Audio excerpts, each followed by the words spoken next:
Auf der Couch liegen, zocken oder am Handy spielen. Laut einer Studie der TU München sieht es in 80% der deutschen Haushalte für mindestens 2 Stunden täglich so aus.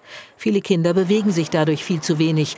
Was sagen Eltern dazu? Ich weiß, wovon wir reden. Ich bin Grundschullehrerin und ich sehe das jetzt, dass wir sehr viele verletzte Kinder auch haben, sehr viele Kinder, die keine Kondition haben. Also das Kind bewegt sich gerne. Ja?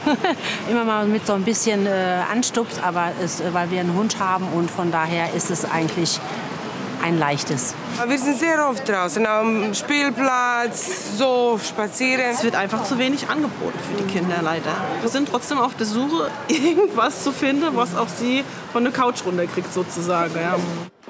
Reporterin Claudia Banse kennt das Problem. Sie lebt mit 3 Kindern zu Hause. Während die Kleine immerhin zum Tennistraining geht, haben die beiden Großen alles hingeschmissen. Titus steht dazu, ein Bewegungsmuffel zu sein. Nova hat bis vor kurzem auch Tennis gespielt, aber keine Lust mehr auf Sport. Es ist einfach, ich denke mir so, oh, Sport, nee, gar keine Lust gerade drauf.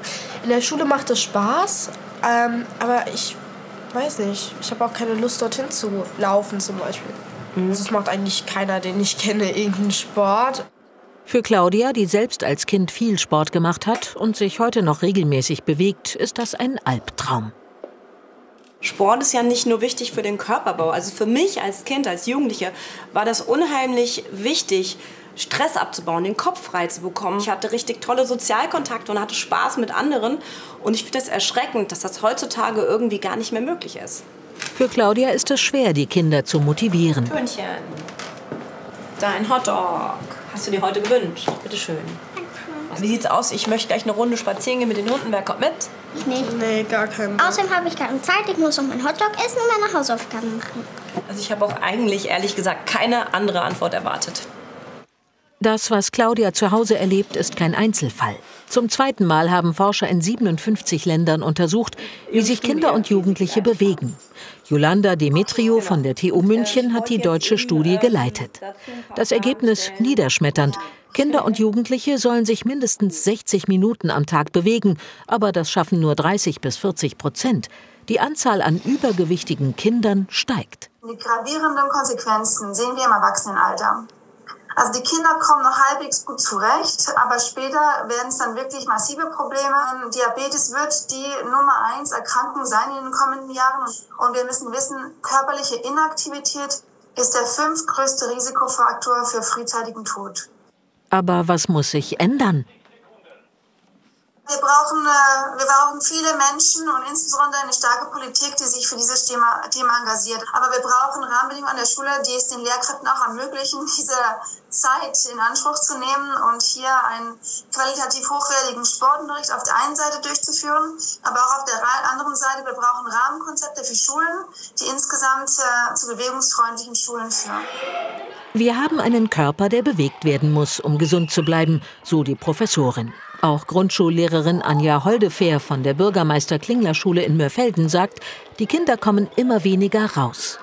Es muss viel mehr Bewegung in die Schule kommen. Es müssen gut ausgebildete Sportlehrer da sein. Und Sport darf nicht das erste Fach sein, was gestrichen wird, wenn Not am Mann ist. Wir sind extrem auf die Mithilfe der Eltern angewiesen, denn der Auftrag der Erziehung und der körperlichen Erziehung liegt ja eigentlich bei den Eltern. Wir versuchen das natürlich zu fördern, so gut es geht. Aber es ist auch wichtig, dass Eltern mit ihren Kindern rausgehen und sie nicht mit dem Auto zur Schule fahren, sondern vielleicht einfach auch mal laufen lassen.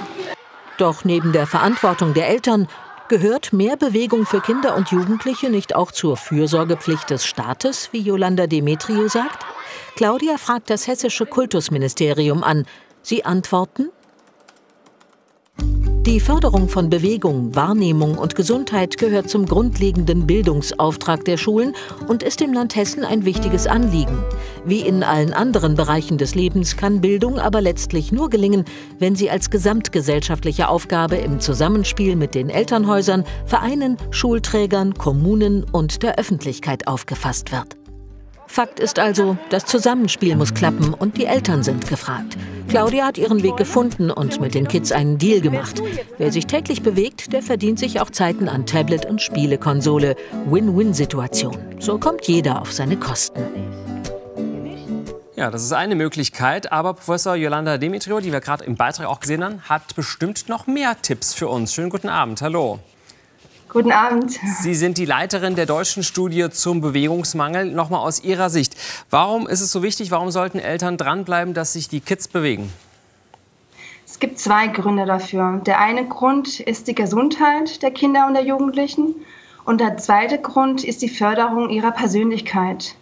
Wenn wir uns die Gesundheit genauer anschauen, das wurde schon im Beitrag bereits mehrmals gesagt, ganz zentral zeigen die Daten, dass körperliche Inaktivität, also wenn wir uns nicht ausreichend bewegen, das ist der 5. größte Risikofaktor für einen frühzeitigen Tod. Und wir wissen, wenn wir uns ausreichend bewegen, gibt es positive Effekte. Wir leiden weniger an chronischen Erkrankungen, wir leiden weniger an Diabetes, an Übergewicht, aber auch an psychischen Erkrankungen. Und auf der anderen Seite dieser Aspekt der Persönlichkeitsentwicklung. Ich denke, das kennt auch jeder von uns, diese positiven Effekte, die wir im Sport erlebt haben. Das erste Mal, wenn diese 25 Meter im Schwimmbad geschafft werden oder das erste Mal, wenn der Handstand funktioniert, der erste Sieg mit der Mannschaft. Aber auch die Niederlagen, die zu unserem Leben dazugehören, das sind einfach ganz wertvolle Erfahrungen, die wir mit und durch den Sport machen können, die uns stark machen, um durch das Leben zu kommen. Wie können denn Eltern ihre Kids motivieren? Wir haben es im Beitrag gesehen, so einfach ist es nicht. Die hängen vor der Spielekonsole, vorm Fernseher. Also wie können wir das schaffen? Ja, die erste ganz zentrale Aufgabe ist, dass Eltern hier als Vorbilder fungieren.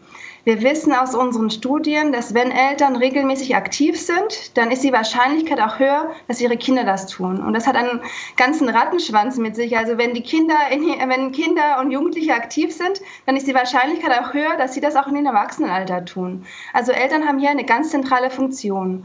Und es gilt hier in erster Linie dafür zu sorgen und Rahmenbedingungen zu schaffen, dass der Alltag der Familie bewegungsfreundlich ist.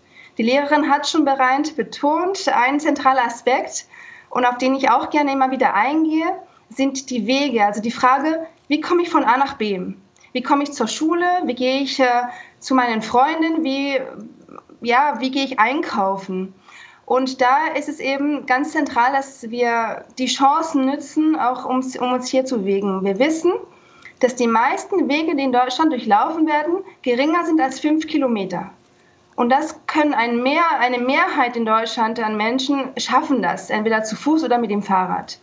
Und das ist eben eine erste Chance, dass wir eben mit dem Fahrrad oder zu Fuß zur Kita gehen, zum Kindergarten, dann in die Grundschule, dann in die Sekundarschule, dass wir das den Kindern beibringen, dass es eben eine Möglichkeit für Bewegung ist. Und das ist natürlich auch ein schöner Nebeneffekt für die Eltern, dass sie auch mit dem Fahrrad zur Arbeit gehen oder ihre Kinder eben begleiten. Das ist eine schöne Möglichkeit für mehr Bewegung an der Stelle.